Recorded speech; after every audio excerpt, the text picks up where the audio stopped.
Seorang peneliti yang berteriak, itu orang yang kosong. Nah, tong kosong nyaring bunyinya. Iya. Nah, Udah kosong gak ada bunyi. nah, apakah memang di sini ada pendompleng-pendompleng ya? Oh, pasti. Pemain-pemain yang ya kita sebut sebetulnya aktor-aktor yang apa namanya itu ya yang tak terlihat ya. Oh iya, invisible hand ya. Invisible hand. Kalau bicara Adam Smith itu ya. Ya. Ya itu pasti politik selalu punya peran invisible hand. Mm-mm. Ya, gitu. Jadi Dan tangan menuju ke April sampai 2029 mungkin akan makin terlihat ya siapa invisible in hand ini. Ya, kalau Atau dia tetap cerdas. akan invisible hand, tetap akan tiarap mereka menggunakan tangan-tangan yang lain.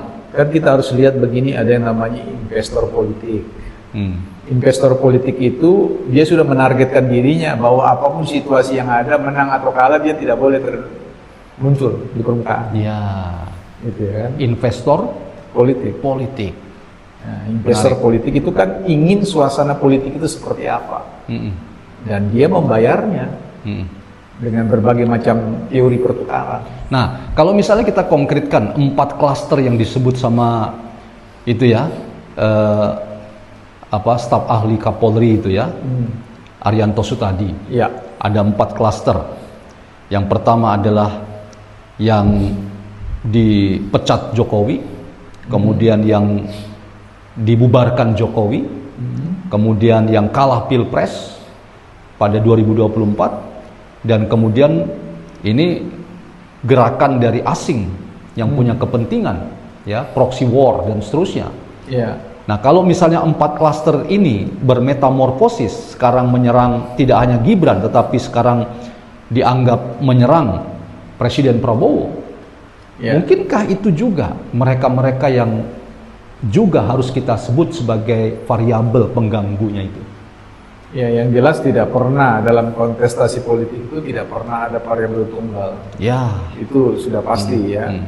Dia selalu jamak variabel itu. Hmm. Dan kalau kita bicara teori tentang perubahan sosial, sesuatunya yang tetap itu adalah perubahan. Ya, ya betul. Dan bisa saja variabelnya itu klasternya bukan 4 lagi, ya bisa 5, bisa 6 dalam konteks proses perubahan metamorfosisnya. Hmm. Nah, kita ya inilah ilmuwan sosial diharapkan mampu membuat sebuah teorisasi. Apakah ada klaster-klaster lain? Tapi yang jelas ya orang bilang pemain-pemain lama klasternya yang itu. Ya, tapi tidak semua orang yang sakit hati itu akan membuahkan tindakan perlawanan. Dia yang sakit hati bisa kemudian melakukan proses transfigurasi, pemulihan diri, gitu kan, melampaui dirinya yang dulu. Artinya dia mendapat hidayah. Ya, jadi tidak mutlak orang yang sakit hati itu akan melawan Pak Jokowi. Justru orang yang sakit hati itu berkontemplasi, melakukan perjalanan spiritual. Ya. Masuk ke dalam dirinya, merenung apa sih yang saya harus mau perebutkan. Dalam artian gini, apa sih untungnya kalau kita mau bicara soal asli atau palsu? Ya, ya. Yang jelas Jokowi dengan kinerjanya itu asli, tidak bisa ditutupi. Betul. 80% tingkat penerimaan. Makanya banyak orang tidak melihat silent majority ini. Ini suatu kekuatan besar. Betul. Dan teman-teman kita ini tidak melawan Pak Jokowi, mereka melawan ini silent majority ini. Betul. Yang wise dalam melihat masalah ini, dan dia percaya Pak Jokowi bisa mampu mengatasi itu. Ya, ya. Makanya diam.